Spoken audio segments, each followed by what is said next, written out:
asking blue pill, red pill, corporate press, I've had my fill. I'm just a simple chat, believing in my own will. Red fire, math table, scheming, this is no drill. Haters masking boosted, but still with no chill. Need to come and take it if you wanna mess with my hill. We've been 3D printing, set ready for that ghost kill.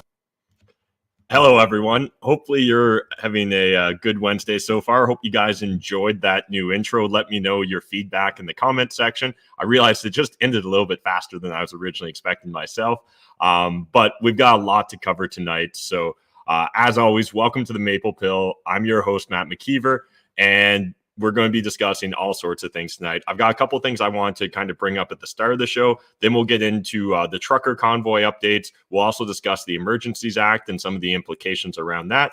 And then, of course, I've got your full course of pills. So we're going to go through the blue pill, red pill, black pill, clown pill, and then finally end on a brighter note, the white pill.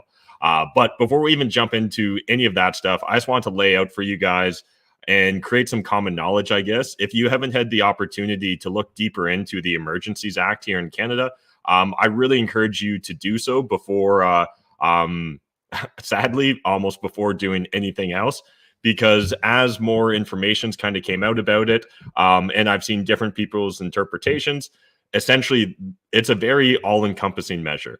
And I would hate for someone to do something without understanding the consequences. At the same time, we're all adults and we need to take the risk benefit analysis for our own individual situations. But understand, literally, it seems like if you go to Ottawa now and even have a Canadian flag, you could be pulled over. If you state that your intentions were to join the protest, you could literally be fined. You could be imprisoned. You're not allowed to bring minors or your children to these protests anymore. Essentially, any gathering that the police or the government determines or decides to determine is an illegal gathering, again, that can put you in hot water. And it appears that even simple things like posting social media posts, I'm pretty sure that me doing this show is arguably on the wrong side of the law as well. And there definitely is serious consequences to that. But I think we all need to look deep inside of ourselves and ask, what sort of country do you want to live in? What sort of society do you want to belong in? And when is the right time to stand up? When is the right time to speak out? And so you guys know that I'm a huge fan of Martin Niemöller in his poem. And essentially it highlights his personal experience. If I remember correctly, I think he was a Lutheran minister during Nazi Germany's rise to power. And so let's just first start off with his poem. And so this poem is called First They Came. So let me get out of the way here a little bit. First they came for the communists, and I did not speak out because I was not a communist. Then they came for the socialists, and I did not speak out because I was not a socialist. Then they came for trade unionists, and I did not speak out because I was not a trade unionist. Then they came for the Jews, and I did not speak out because I was not a Jew.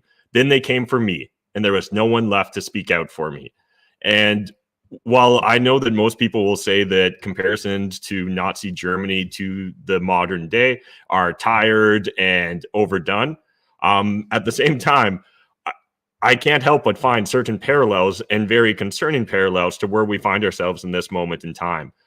We've discussed in the past on this channel that whenever given the opportunity, just about any government is more than happy to act upon emergencies. And if we're willing to give them additional powers during emergencies, there's a natural incentive or feedback loop there for them to want to find more emergencies. And yeah, it's shocking to me that we find ourselves at this moment in time. I honestly, had you asked me 10 years ago about Canada's trajectory, I would have never thought that we'd find ourselves in this moment in time where literally I'm logging into my bank account every morning, just wondering if I can still actually access my funds.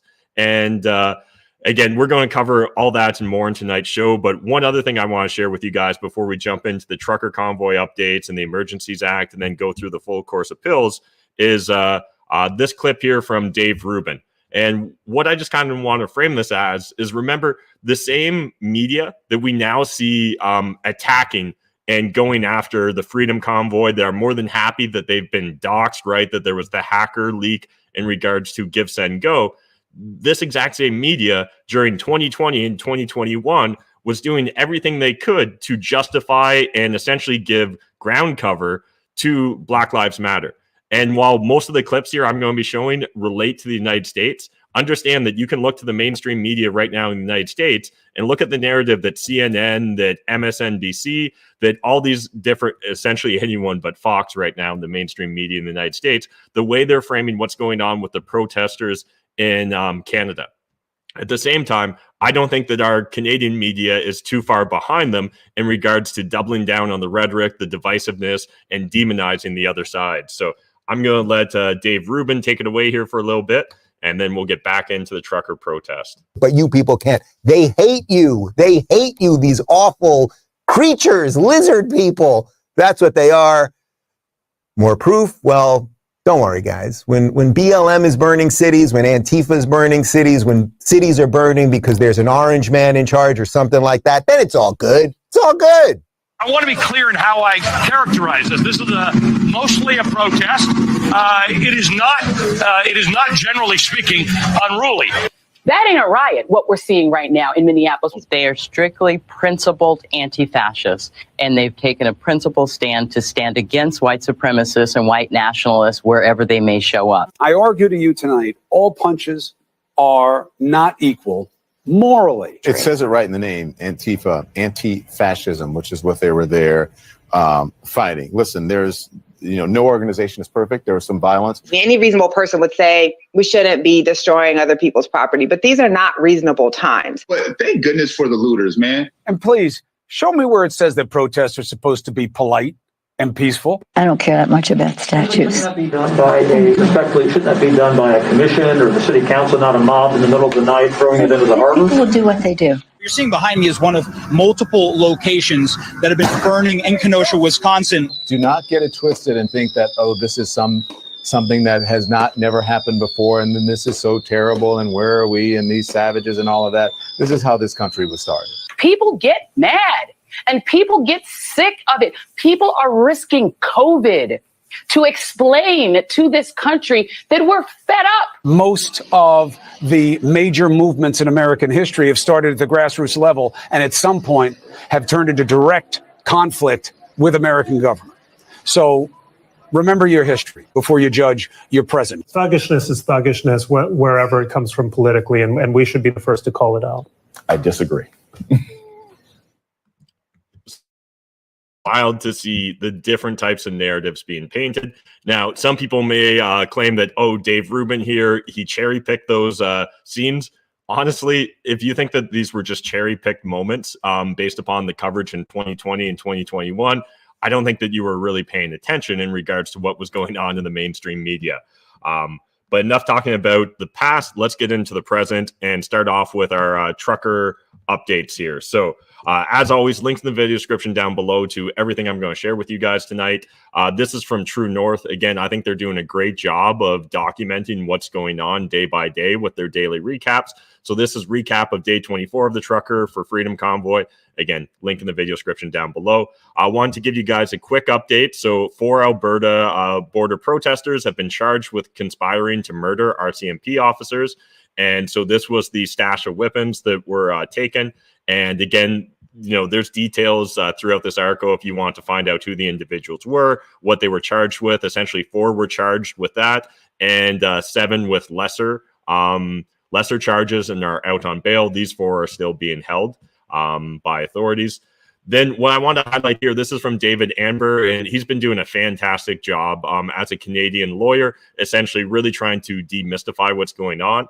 And so I just want to highlight, if you guys do find yourself on the wrong side of the law, where they're freezing your bank accounts, where the government's taking proactive measures against you or your business or anything like that, I really encourage you to consider reaching out to David. But he does want to highlight, I have been receiving numerous emails and DMs relating to the hacking of GiveSendGo and your personal info being doxed leaked.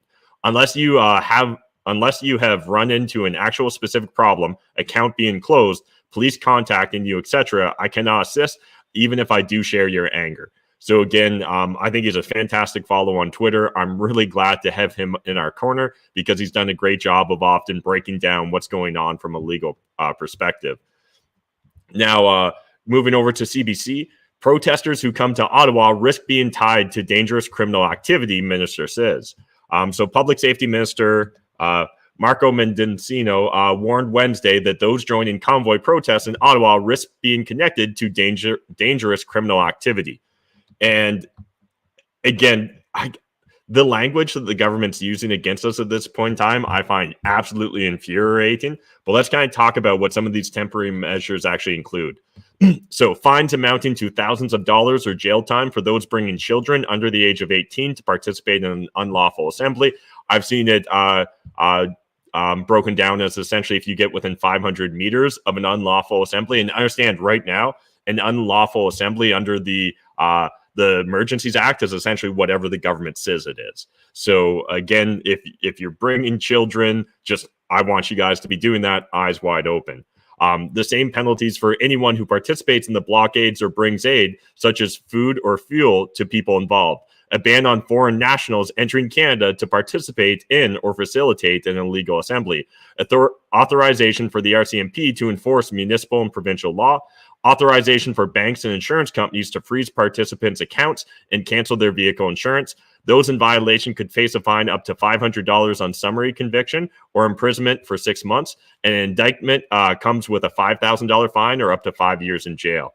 And so, again, I'm not highlighting this in order to scare anyone, but I do want everyone going eyes wide open. I know that we're coming into another weekend. I've seen lots of activity on social media of people that still intend to protest because they believe it's their right, regardless of the Emergencies Act that the government's put in place. But I would hate for someone to act without understanding the potential consequences. But at the same time, where's your line in the sand, right? And circling back to that poem that we started off with, you know what? Maybe someday it'll be my day and they'll come for me. They'll freeze my accounts. I don't know what the future holds. None of us do. But if they do, for me, that's just going to be a sign that, hey, we actually do live in a fascist state. We actually do live in a society under a government that actively wants to destroy the way of life that I believe is paramount to how we even got here as a society. So again, I'm not going to actively encourage you guys to do anything, but I am going to actively encourage you to make your own decisions and act accordingly to what your personal beliefs are. And again, understand, I've heard from people that, operate insurance companies that they're getting told to apply pressure to their customers or create awareness to their customers. It sounds like we're seeing people being fired because they donated, or fired or pressured to resign because they donated. We've seen CBC and CTV News essentially going after and intimidating. They'll claim they aren't, but they absolutely are intimidating individuals that donated to the convoy. If you did donate to the convoy and you do get contacted by one of these media outlets, again, you do whatever you think is right. But I will say this. I don't think by engaging with them, you're going to do yourself any favor. Right now, at least at this moment in time, CBC and CTV News have stated that they're not going to proactively write articles or dox anyone that doesn't actively engage with them. So if you essentially decline to comment or decline to confirm that you were the donator to the campaign, then it sounds like, at least right now, based upon the way they're approaching this, they won't actively go after you. And again, that can change very fast. We're in a very dynamic situation, but I just want to try and help everyone out, or at least try and provide as much information as I can. So speaking about the new Emergencies Act, this is from National Post. MyPillow's Mike Lindell barred from entering Canada to support convoy protesters. Lindell, as well as a truck full of 10,000 pillows destined for protesters, were denied entry into Canada Tuesday evening. Thank God we've got the Emergencies Act that stopped us from getting those 10,000 pillows. I could only imagine the pillow fights that would have broken out in downtown Ottawa had Mike Lindell been allowed to cross the border with those pillows. We live in... God damn it. Anyways, let's move on before I get myself in trouble. More trouble. And let's get into some blue pill stories. So this is from the Globe and Mail. Banks grapple, or no, actually, sorry, I jumped ahead here. This is still about the trucker protests. Banks grapple with new Emergencies Act power to curb the flow of funds to support blockades. And so essentially what this is breaking down is there's been conference calls amongst Canada's biggest banks trying to figure out how proactive the government expects them to be in regards to, what's deemed suspicious activity. I've heard from lots of people. I know 4chan was essentially starting a campaign to promote Canadians pulling out their cash. Again, you do whatever you think is right for your personal situation. Do understand, though, that, like, please understand the basic rules of FinTrack, right? So if you're pulling at more than $10,000 or close to $10,000, there's a good chance they could believe that that's suspicious. And that in and of itself, in theory, right now, based upon where we find ourselves in the timeline, could actually get your shit frozen and could make you a suspect of interest. So again, link to this article if you guys want to get a better understanding of that. And another one from the Globe and Mail here. Ottawa will see pushback if tow trucks are forced to clear blockades, towing industry says. So again, link in the video description down below. This is from the Toronto Sun. Freedom Convoy supporters facing punishment and retribution. And this is very true and very concerning. And again, I truly feel like Trudeau is trying to be more divisive and trying to essentially rile people up, right? He's constantly saying there has to be consequences. That's why he implemented the Emergencies Act.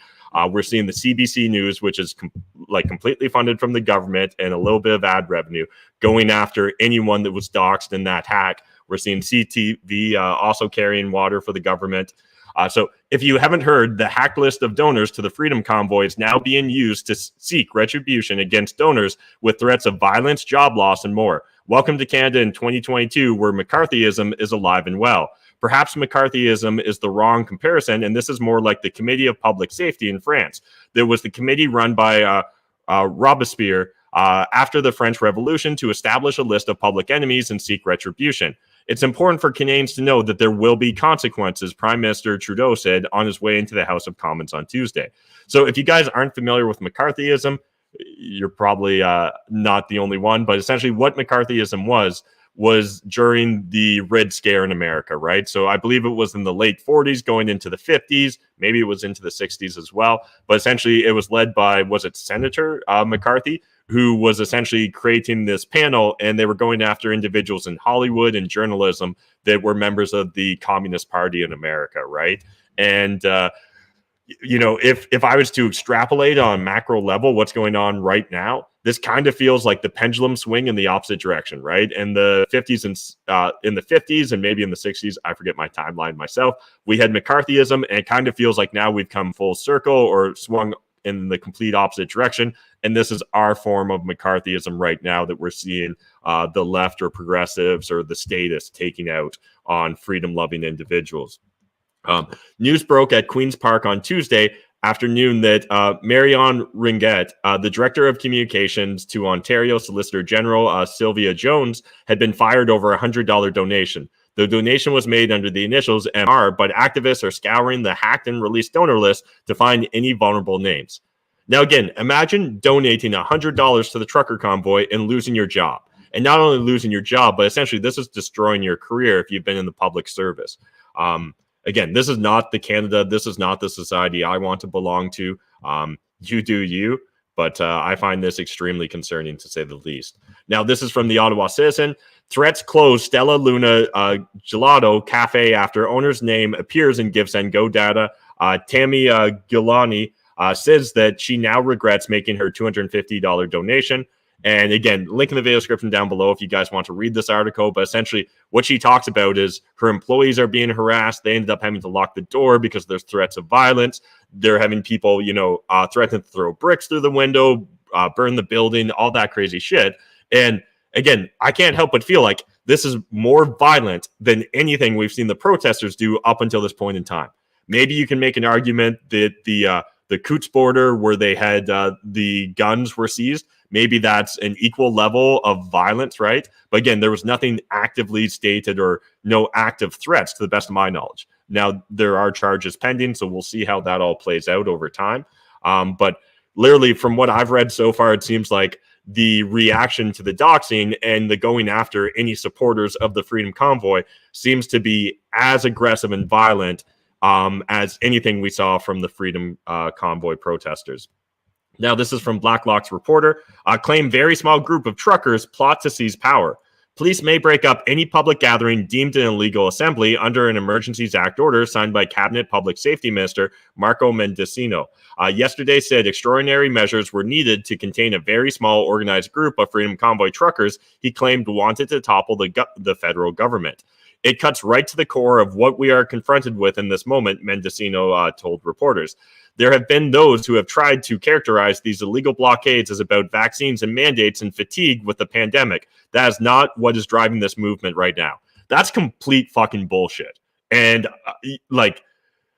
how you can say that is just asinine in my opinion, right? Like, these people exist and live in such an echo chamber that they don't believe that lying directly to the public will come with any consequences, or that the mainstream media, the corporate press, legacy media will ever think to actually step up and speak out and be like, well, wait, how can you really say that? Because essentially everyone you interview talks about that that's the reason that they're there. We even literally had the Premier of Ontario, Doug Ford, yesterday in a press conference literally say that that's everyone's sick and tired of this. This is what a lot of it's about. We maybe have some rabble rousers, I believe was his exact phrasing, but the majority are just frustrated and sick and tired of this. What is driving this movement is a very small, organized group that is driven by an ideology to overthrow the government through whatever means they may wish to use, said Mendocino. The minister would not say how many conspirators were in the very small group or detail evidence of sedition, but called it nefarious. And so this literally feels like a playbook out of the deep state in the United States. We're just going to disparage our enemies. If anyone asks for proof, we're just going to be like, please, me saying it is proof enough. Or at least it should be in their worldview. Continuing on, this is from True North. Trudeau condemned around the world for moving to crush protests. So UK MP Marcus Fish accuses Canadian government of authoritarian measures. We've got US Senator Marsha Blackburn accuses Trudeau of abusing his power. We've got protesters gather outside of Canadian Embassy in New York. We've got investor and author Robert Kiyosaki says he stands with freedom fighters. Author Douglas Murray says all UK parties should unite to condemn Trudeau. French journalist Francois Ruffin says Trudeau's liberalism is authoritarianism. We've got Brazilian politician and former attorney general accuses Trudeau of dictatorship. And we've got the Dutch singer Tim Douwsma blast horrible Trudeau. We've also seen Rand Paul come out and speak. We've seen a lot of different individuals beginning to speak out against Trudeau's Emergencies Act. On a lighter note, or more promising, hopeful note, we've got this article from Louder with Crowder. Watch, Freedom Convoy embraces police, sings national anthem. This is who Justin Trudeau calls extremists. Again, link in the video description down below to all these stories. We also had the three of the maritime premiers say Emergencies Act is unnecessary, joining prairies in Quebec in opposition to the measures. All right, now let's get into the blue pill. So Bank of Canada will forcefully tackle inflation if need be, Deputy Governor.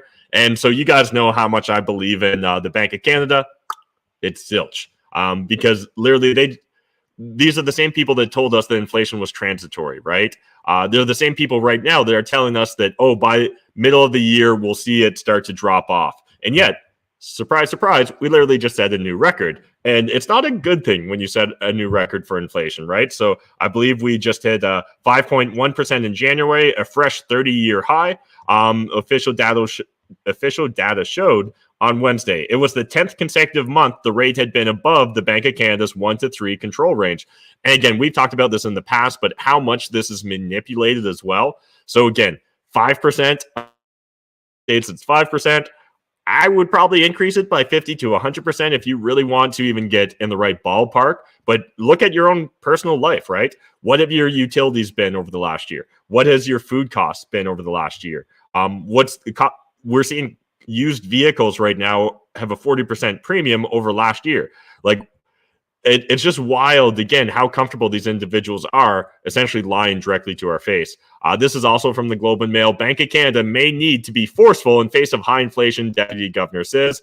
So again, I don't believe it, but let's hit a couple of the points here. So the Bank of Canada is less worried about current inflation and more concerned about inflation expectations. A strong commitment to, even if it's painful, should work to keep expectations anchored and hopefully make it less likely that the Bank of Canada will need to actually use such a heavy hand, Mr. Mendez wrote in a note to clients. Now, again, this is complete bullshit. We're not worried about people thinking there's going to be inflation.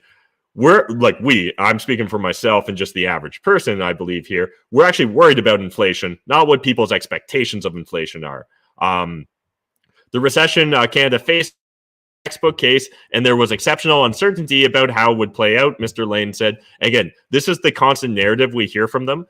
They state one thing is their thesis, and then when they never hit their thesis, and they literally never hit their thesis, it seems like, at least when we're talking about the Bank of Canada, they just go, oh, well, it was a dynamic situation. And it's like, well, why do you get paid so much? Why do you have so much power over our country if you can never be right in your predictions? But anyways, let's move on. This is from CTV News. Trend shows material increase in PPC support nanos.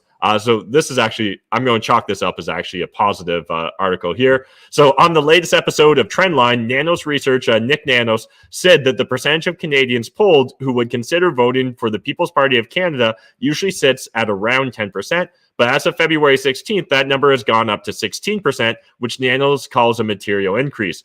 And so when we're actually looking at the number of people polled that stated, yes, they would be willing to actually sign a ballot to support the PPC, it's at 7.1%. That's a 1.8% increase over the last 4 weeks. What I did find interesting is how much the NDP has dropped. And honestly, you know, I'm hearing rumors right now that there's two different groups in the NDP that want to push out Singh, and we'll see whether Jagmeet is able to hold on or whether these are just rumors. But that seems like a very material drop. And I'd love to hear your guys' thoughts, your opinions. What are your thoughts? Why is Jagmeet losing so much support? Is it because he's backing the Liberals and their Emergencies Act, or at least he appears to be? Is it because he backed them when essentially they said, no, we don't want to actually put together a timeline on when we're going to wrap up these COVID measures? Is it because he received, was it $3,000 or $4,000 free chair, and he thought that was just normal? And then when he got his hand slapped, he was like, oh, no, we'll pay for the chair. Again, love to hear your thoughts, your opinions in the comment section. So now this is from the National Post. Candace Bergen, Conservatives will not be supporting the Emergencies Act. NDP leader Jagmeet Singh says they will be reluctantly supporting the Emergencies Act, but warned against overreach. And this is something where I think we all need to have very long memories right now. If the Emergencies Act does get support in Parliament, we need to remember who actually supported it. And honestly, you do you, but I could never imagine justified voting for one of those individuals ever again if they support implementing the Emergencies Act because of the Freedom Convoy, particularly now that we literally have no disruptions going on at the border.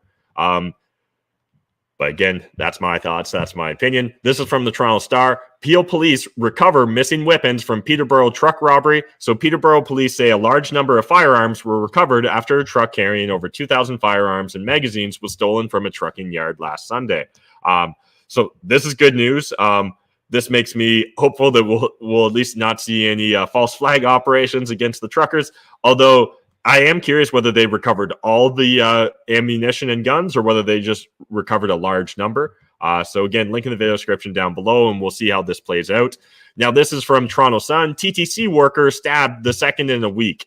So just want to highlight here, again, literally it seems like we could justify having the Emergencies Act implemented because of TTC stabbings more likely than we could right now with the trucker protests. But again, maybe that's just me being a little bit too much of a hot take.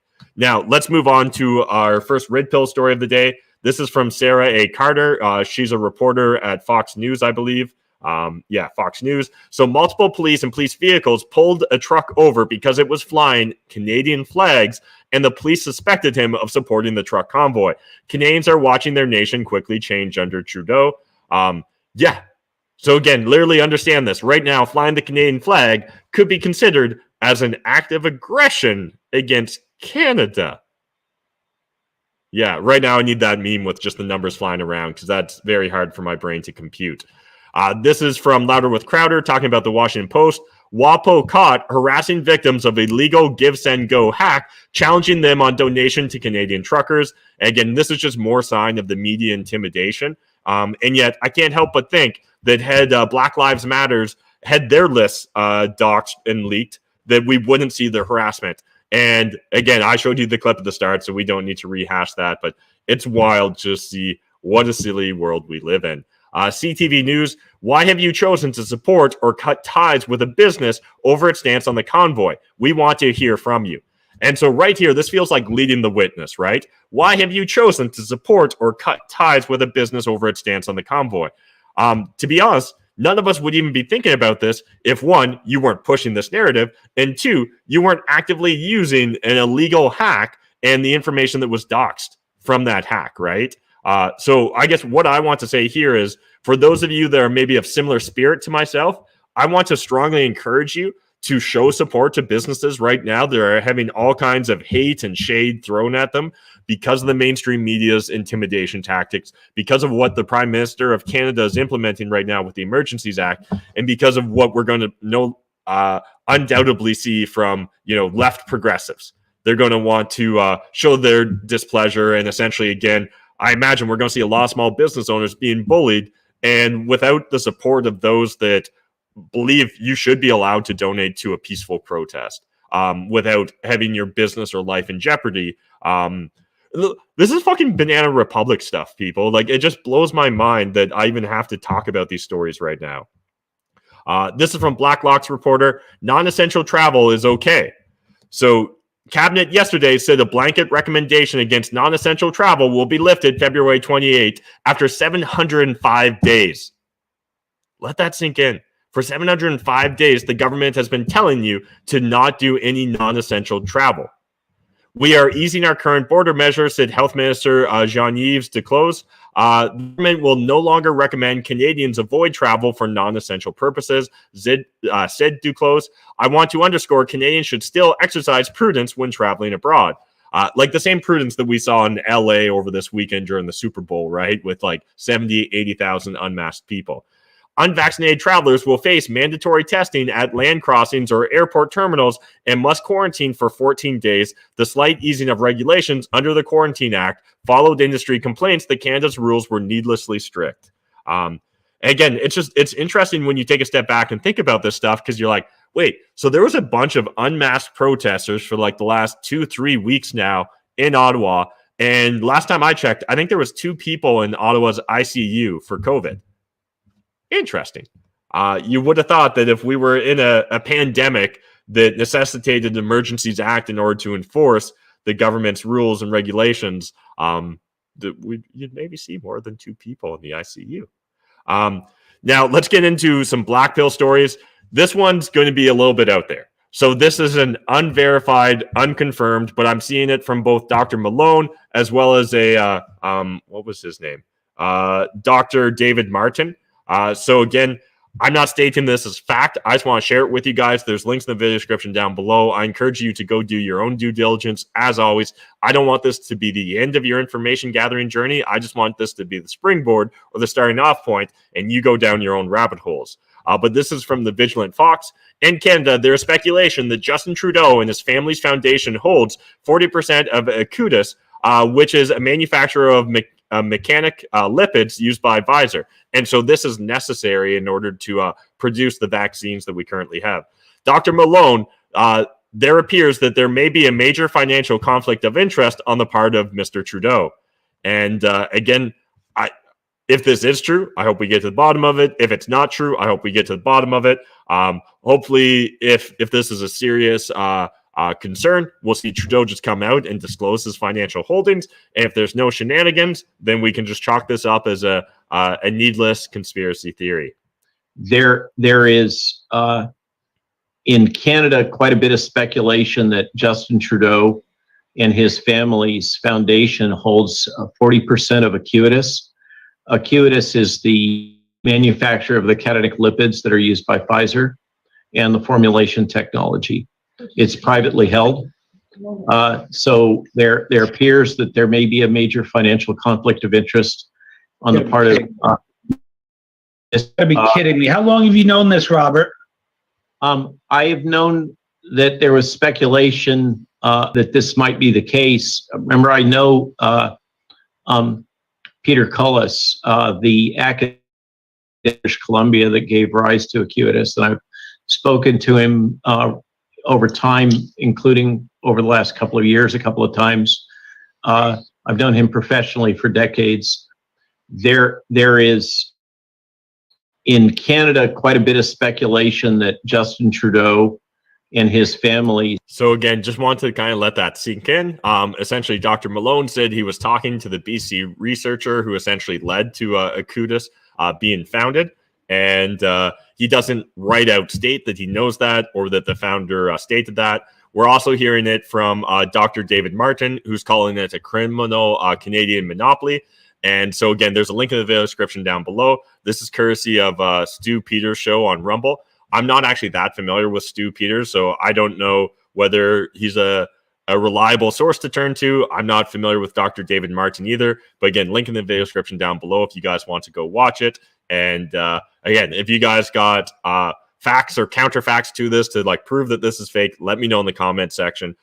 Because again, like I said, this definitely feels very speculative right now. But one thing I will say is, I think for a lot of us that have been questioning the mainstream narrative over the last couple of years, it's easy to want to jump to conclusions at this point in time, because honestly, most of our speculations that were like from 2 years ago, like the Wuhan lab leak, turned out to be essentially true. They're like, I'm not sure really cloth masks really do that much. And it turns out, oh yeah, the CDC essentially says that now. And things like, I'm not sure if really children should be getting it. And then we see, you know, countries like Sweden that aren't recommending it for children under the age of 12. So again, just interesting. And I look forward to hopefully having more light shone on this, whether it ends up being true or false. This is from the Globe and Mail. So Trudeau attended Cash for Access fundraiser with Chinese billionaires.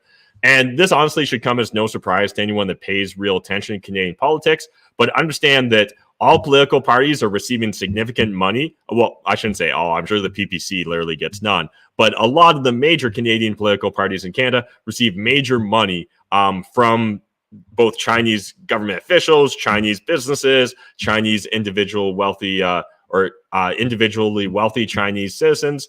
And the Liberal Party seems to be amongst the worst. Honestly, there's so many should-be scandals that somehow get covered up, or people just step down and there's no charges ever. It's wild. I've mentioned it to you multiple times at this point in time, but it's worth mentioning again. Sean Cooper's book, Willful Blindness, is a fantastic entry point into the rabbit hole that is how much corruption goes on in our Canadian government and how much of that is driven by the CCP. So I just want to highlight a couple points here. So the Globe and Mail has learned that wealthy Chinese businessman Zhang Bin, who with a partner donated $1 million to the Pierre Elliott Trudeau Foundation and the University of Montreal Faculty of Law weeks after the fundraiser, also attended the event. And this is the pay for access $1,500 Liberal Party cash for access at the mansion of a wealthy Chinese Canadian business executive that happened in May. Mr. Zhang is a political advisor to the Chinese government in Beijing and a senior apparatchik in the network of Chinese state promotional activities around the world. Chinese Business Chamber of Commerce Chair Benson Wong played host to Mr. Trudeau and 32 other people at the Toronto home. Among the donors was insurance tycoon Shanglin Zian, the founder of Wealth One Bank of Canada, and several Chinese billionaires. So again, if you guys want to go down rabbit hole, this is a decent article to start on, but I really encourage you, go get a copy of Sean Cooper's book. I've mentioned it. It's the, I think it's the second most given away book I've ever done. So Early Retirement Extreme, I've literally given over 100 copies of that now. But Sean Cooper's, I've given over, I think 25 or 30 at this point in time. And then Bitcoin Standard is the book I've given away the third most. So this is from Zero Hedge. And if you guys somehow missed it, it was circling on the web for the last 24 hours. A reoccurring fountain of revenue, FDA exec admits Biden planning annual shots, including toddlers. And this seems to be a pretty damning video. And I encourage you guys to go watch the whole video. We'll just play a little clip here. But first, let's just cover a bit from the article from Zero Hedge. The footage, which is part one of a two-part series on the FDA, also contains sound bites from Cole about the financial incentives pharmaceutical companies like Pfizer have to get vaccine approved for annual usage. This is a direct quote. It'll be reoccurring fountain of revenue, Cole said in the hidden camera footage. It might not be that much initially, but it'll be reoccurring. If they can get every person required at an annual vaccine, that is reoccurring return of money going into their company. Perhaps the most explosive part of the footage is the moment when Cole brazenly talks about the impact that emergencies use authorization has on overcoming the regulatory concerns of mandating vaccines on children. They're all approved under an emergencies just because it's just as impactful as some of the other approvals, Cole said when asked if he thought there was really an emergency for kids. So again, let's just listen to the first couple sound bites. Biden wants to inoculate as many people as possible. So you have to get an annual shot. I mean, it hasn't been formally announced yet. So you don't want to rile everyone up. The drug companies, the food companies, the vaccine companies, they pay us hundreds of millions of dollars a year to hire and keep the reviewers to approve their products. If they can get every person required at an annual vaccine, that is a recurring return of money. So again, it's about a 6-minute video. Really encourage you guys to go watch the whole thing. Louder with Crowder also had an article on it. I just want to highlight a couple points they make. So in addition to pointing out the obviously corrupt relationship between the government and big pharma corporations, Cole, in numerous instances, states that there isn't enough known about the vaccines. He points out that there isn't enough evidence to provide parents with information regarding the long-term effects the vaccines may have on their children. And he says there's no good study to see what it does to pregnant women either. Now the FDA has released a statement saying the person purportedly in the video does not work on vaccine matters and does not represent the views of the FDA. Well, okay, except Cole does work for the Medical Countermeasures Initiative, MCMI, at the FDA, and as per their website, MCM-related emergency preparedness and response topics include coronavirus disease, COVID-19, Ebola, antimicrobial resistance, smallpox, and pediatric MCMs. As Cole says, the MCMI also oversees emergency use authorization. So this isn't the first time that Project Veritas has had an undercover video that seems to really leak important information. But again, like pretty much all of their leaks, it seems like mainstream media completely ignores it or will only focus on trying to discredit them rather than actually exploring what's actually going on in the goddamn video. So switching gears here, you guys have heard me talk in the past about, I'm starting to become a little bit AIDS pilled. Well, have you guys been, and we talked about this earlier, that essentially was in the Netherlands, they found a new variant of HIV, and I believe it's the VB variant, if I remember correctly, and they were saying how much more spreadable, transmissible this is. And this article here, this is from Forbes, and this is actually from 2020. And so not sure if you guys remember it from October 2020, but researchers warn some COVID-19 vaccines could increase risk of HIV infection. So let's just look at some of the key facts that they highlight here. And again, I encourage you guys to go read the entire article. But the researchers warn of a cautionary tale from efforts to create an HIV vaccine over a decade ago, where a promising vaccine candidate actually increased the risk of some men catching the virus. The vaccine made use of modified virus called adenovirus 5, AD5, as a vector to transport some of HIV's genetic material into the body. Exactly how the vaccine increased the risk of HIV transmission is unknown, but a conference convened by the National Institute of Health recommended against further use of AD5 as a vector in HIV vaccines. Dr. Anthony Fauci was lead author of the paper outlining this position. AD5 is used as a vector in some COVID-19 vaccines. Science identifies 4 such candidates that are currently undergoing clinical trials in various countries around the world, including the U.S., with 2 in large-scale phase 3 trials ongoing in Russia and Pakistan.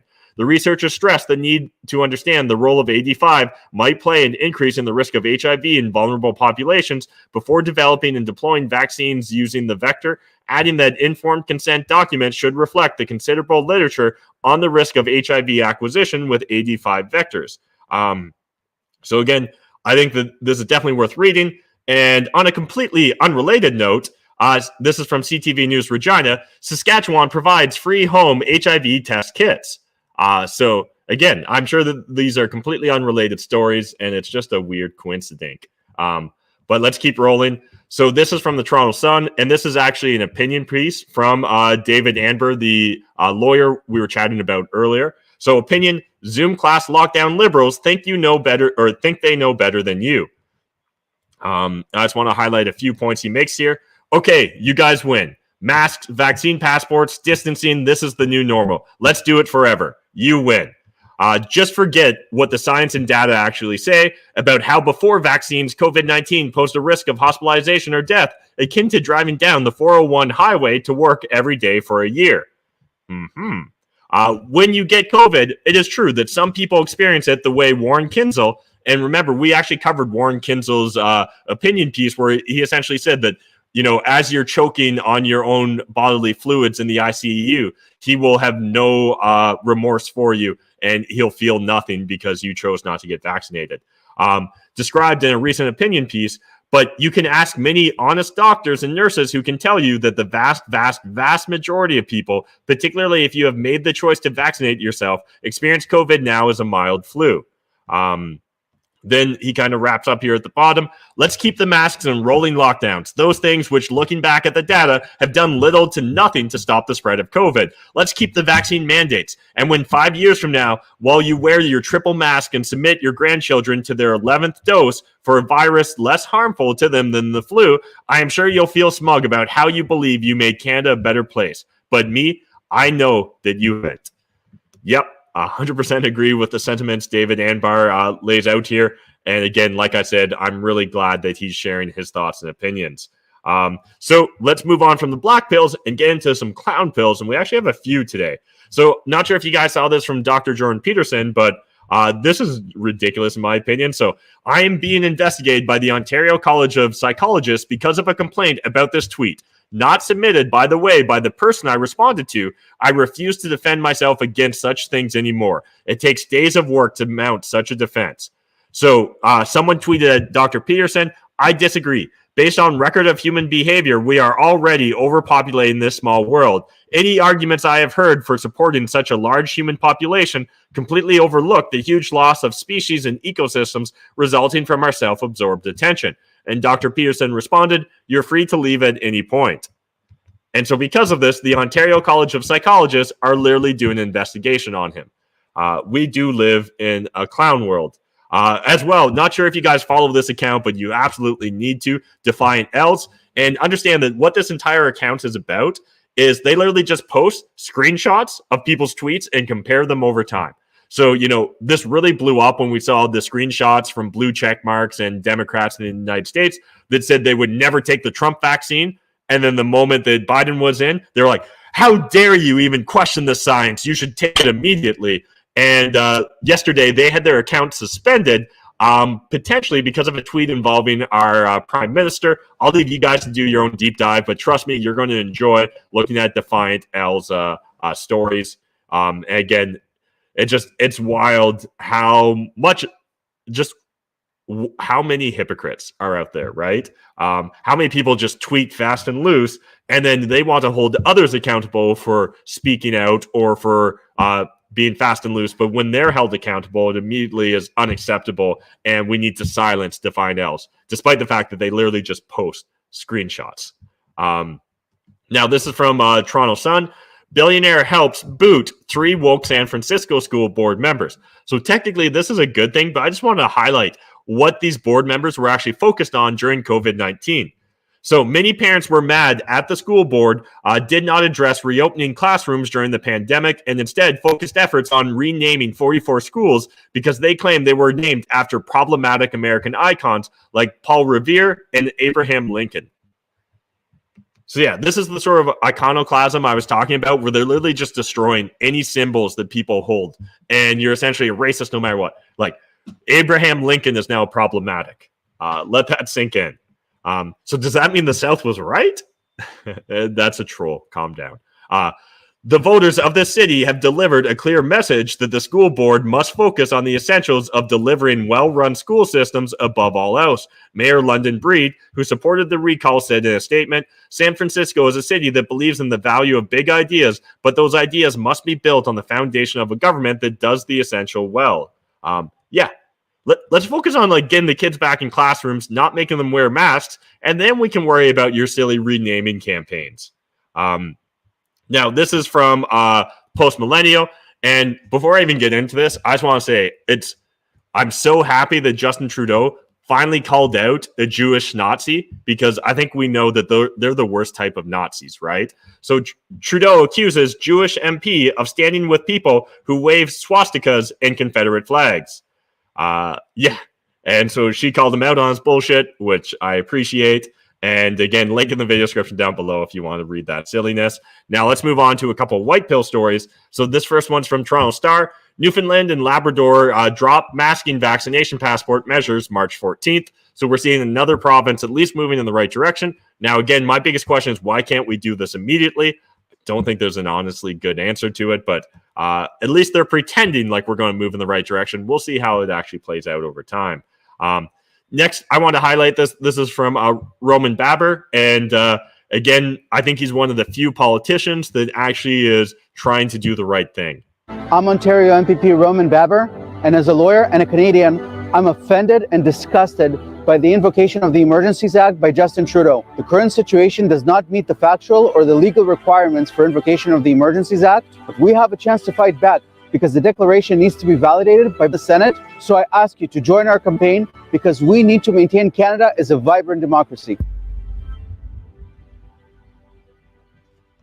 So again, I know a few people asking in the Problems for Profits Discord or stating that, they wanted me to run for premier. I said I've got no political inclinations or desires. And they were saying how we really don't have any good politicians at the provincial level. And I think that both Randy Hillier and Roman Baber are worth looking into. I'm not going to say that they're perfect or that they're perfect for you guys, but I think they're definitely worth doing a deep dive on as we look towards entering a provincial election. Now, I want to highlight this. This is from James Melville, and I could have put this under the clown pill, but I'm going to call it white pill. Essentially, the government of Denmark has published a fact check website page to dispel scaremongering misinformation over COVID data. The tide is turning. Typical misinformation regarding Danish COVID numbers. So the 3 points I want to make at the bottom here: misinformation, extremely many people are hospitalized because of COVID-19 in Denmark. Misinformation, the hospitalization rates for babies and kids are extremely high because of COVID-19. Misinformation, children get really sick because of COVID-19. None of this should really be news to anyone that was paying attention, but I think sadly, a lot of blue check marks will froth at the mouth at even hearing this suggestion. Now, I want to move on to a couple different white pill stories. A few of you guys have been asking how to get into Bitcoin, how to do Bitcoin right from a privacy perspective, and understand in general, usually my advice is just start learning about Bitcoin first. Don't worry about doing it perfect day one unless you're going to move a huge sum of money. I think it's fine to have your first couple sats be stacked through KYC. Over time, though, if you're going to move a substantial portion of your personal net worth into Bitcoin, there's probably a reason you're doing that, and probably part of it is a desire for privacy. Don't believe the FUD, the fear, uncertainty, and doubt spread by a lot of individuals saying Bitcoin's not private. It's more complicated than that. Essentially, if you're willing to put in a little bit of work and research, there are ways that you can have anonymous or essentially anonymous Bitcoin. Again, it really just depends upon the details of how you approach it. And so what I want to share with you guys is a couple of amazing resources. And again, link in the video description down below, but this is Bitcoin Privacy Guide, a beginner's guide to Bitcoin privacy. So again, it's just a great little synopsis. And then if you want to do a deep dive, Matt Odell created this absolutely amazing free course, and this is courtesy of Swan Bitcoin, that essentially walks you through step by step through an entire series of lessons that by the end of it, you'll really understand better Bitcoin and the way to approach it if you want to be really an anon, right? If you want pure privacy. And so there is a real amount here. So I believe it's a 36.5-hour course. But again, absolutely worth the price of admission because it's free. But even if it was expensive in order to acquire this course, I would strongly encourage you to go do it. Lots of amazing lessons. And again, if you're also just kind of getting into Bitcoin, I think there's a lot of great lessons from this as well. And if you guys want to get a free guide on Bitcoin, again, check out my website, mattmckeever.com, and I've got a free e-guide or ebook on Bitcoin for Canadians. Now, that guide isn't really focused on non-KYC Bitcoin. It's just kind of breaking down the very basics and introductory to Bitcoin and trying to demystify a lot of it. If you want to go more advanced, this is absolutely the resource that you're going to want to grab. And finally, let's wrap up with the meme of the day. So this is a great one, in my opinion. Don't make me tap the sign. We've never had true capitalism or true socialism, but flawed capitalism feeds people while flawed socialism starves them. Facts. That is pure facts, in my opinion. So yeah, that's it for tonight's Maple Pill. I hope you guys enjoyed it. Smash the like button, hit subscribe if you're enjoying what I'm doing. Please consider sharing this on social media because big tech is going to do me absolutely no favors in regards to their algorithms or promoting it. And also, if you guys hate watching this on big tech, I don't blame you. I do upload every episode right after. It usually takes 1 to 2 hours for it to get uploaded and processed, but you can find it on BitChute or Rumble. And again, links to those channels in the video description down below. Also, if you want brief synopsis of kind of what I chat about, we've now got the Maple Pill clips out on YouTube. And essentially, that's just me taking snippets from each show and uploading it there. If you guys enjoy it, let me know. Give me some feedback, sub to that channel. As well, if you think that there's a particularly good clip that we cover in an episode of Maple Pill, let me know in the Problems or Profits Discord. Link in the video description down below. It's a fantastic community of like-minded individuals that are just constantly sharing with each other resources and support as we navigate the ridiculous clown world / black pill / the reptilian elites that are trying to steal all our freedoms and freeze our bank accounts.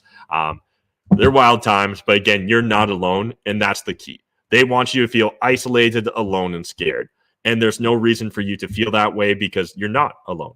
You've got me. You've got a whole community around you. Again, start looking to build local social bonds, build out your personal network. Screw these tyrants. They don't have nearly as much control over you as they'd like you to believe. And in fact, they need your compliance in order for them to really even have a minuscule amount of control over you. And that's why they're so scared of things like the trucker convoy. That's why we see such an overreaction by Justin Trudeau in regards to the trucker convoy as well. But before I wrap up here, I want to jump over and get into the comment section because I really do appreciate the fact you guys engage with me on this. So let's see what we've got going on. So we've got Aislinn first. Hey. Awesome. We've got Kyle O'Connor second. Peter's third. We've got Al saying, sup, y'all. Aberrant Art sounds like the Patriot Act type of thing. Yeah, we're definitely seeing the erosion of individual freedoms here in Canada.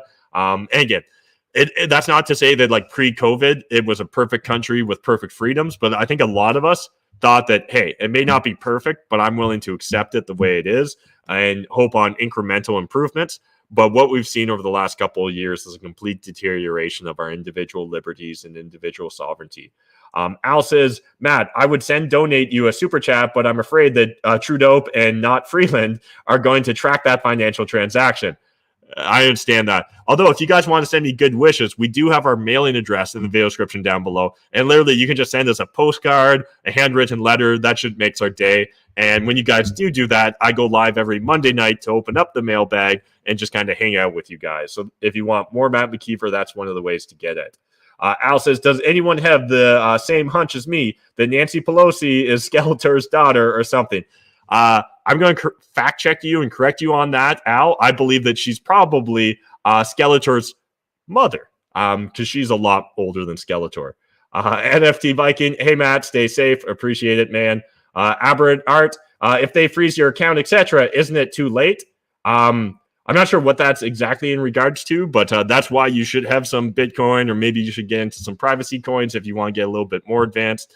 And again, you should always have a little bit of cash on supply anyways, right? Like day one that the pandemic kind of became a thing and we went into lockdowns, I actually did a team video meeting for my entire team.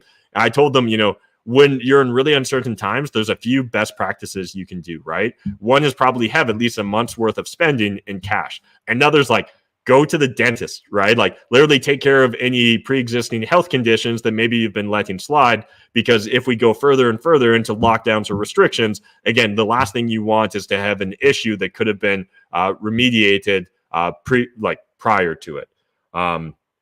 So again, encourage you to go jump back into some of the old Matt videos if you want to check that out. Okay, Leah, fair enough. I'm happy you exchanged your opinion with me. Awesome. That wasn't about Pelosi here. At least Pelosi is doing something constructive. She could just be so freaking stressed like the rest of us. Are we talking about Nancy Pelosi in the United States? The one that does like all the super trades and makes tons of money off of the stock market and seems to just buy at the right time? I'm pretty sure that she's an evil person. But again, I don't, Leah says frozen. Oh, I hope I wasn't frozen. We've got, NFT Viking here, bounty houses and pillows. What could go wrong? LOL. Yeah, I was literally envisioning if Mike Lindell came up with 10,000 pillows, that I was going to get to watch a reenactment of one of my favorite TV shows and sitcoms, Community, where we could see like the pillow civil wars, and we could see, the freedom-oriented people could have pillows, the pro-lockdowns and govern me harder daddies could have the blankets, and we could really just reenact that and get out all our frustrations on each other. Al says, did anyone here read Melissa Lantaman's MP from Thornhill, Ontario, calling out Trudeau? Yep, we covered that a little bit later on in the show. The gun grab was not related to protest. Not sure if you're talking about the Coots one or the 2000, but yeah, the 2000 guns definitely weren't. The Coots one, they're definitely framing it as if it was. Again, we'll see how that all plays out over time. Mendocino is a disgrace to all Italian Canadians everywhere. Everyone in his riding of Woodbridge is saying that. Well, I'm glad to hear he's being called out if that's the case. NFT Viking, the governments have seen how easy it was to make most of you take an unknown injection to turn you against your family, friends, neighbors, co-workers, and fellow citizens. The test run is almost over. And yeah, that's definitely a black pill comment, but I don't necessarily disagree with you, Danny. I think that, again, this is a good excuse for us to look towards building our social networks, focusing on getting ourselves and like what I often refer to as me and mine, however you define that, whether that's just you, whether that's you and your family, whether that's you, your family and friends, but whatever you kind of consider your tribe, now's an important time to build deep relationships with your tribe. If you guys are looking to join a tribe, check out the Problems or Profits Discord. Jennifer Shaw says he is supposed to be for working class, not liberals. Yeah, I agree. I assume that was maybe about Jagmeet. Where's everyone watching from, says Peter. Awesome. Yeah, good to hear where you guys are commenting from. If it's true that Trudeau has an incentive by owning a piece of the vaccine, then he deserves to be jailed for life, crimes against humanity. Yeah, like I said, very speculative at this point in time. We'll see how it plays out. But either way, I hope that we get a very clear answer on it. And that's the whole thing, right? Like, I get that most people are thinking I'm coming from a very biased position here, and I'm definitely coming from a biased. I'm just not sure if it's a really biased position. But truly, all I want is authenticity, truth, and transparency in government. If we can have that, again, like, just at least look me in the eyes if you're going to fuck me, is what I'm asking for my government. And I'm sick and tired of them lying to us constantly and gaslighting us. Did anyone hear? Oh, yeah, we covered that. Peter, love we got East Coast and Ontario locked down. Would love to see Maple Pill go global. Absolutely. But again, I would love just to hit more Canadians and create more common knowledge, because I've got no doubt that there's people out there that feel very alone, very isolated. I'm sure that the Freedom Convoy is giving a lot of people hope. And I think that that's why we saw such a large grassroots movement grow up around it, right? Is because people are sick and tired. People are tired of the fear porn. They're tired of being scared. They want to go back to being able to be proactive and being an optimist. And right now, our mainstream media and politicians in the administration seem to have no interest in doing that. Lynn Elizabeth says, thank you. Great info. Appreciate the support. Danny says 50% Bitcoin, 25% ETH, and 25% other coin. Oh, that must be what his portfolio is. No, the one who was an ethics professor. Okay, I'm not sure, but appreciate you guys having good chats in the chat. And yeah, again, appreciate you guys hanging out with me every night, 7 p.m. Eastern Standard Time. I know there's a lot of people competing for your time and attention, so the fact that you're willing to give it to me does mean a lot, and I hope you get value from it. And yeah, that's it. I'm going to play the outro video. I'd love to get everyone's hot take on whether you like it or not, and look for a full music video related to it coming in the near future. Let's see if I can get this to play again.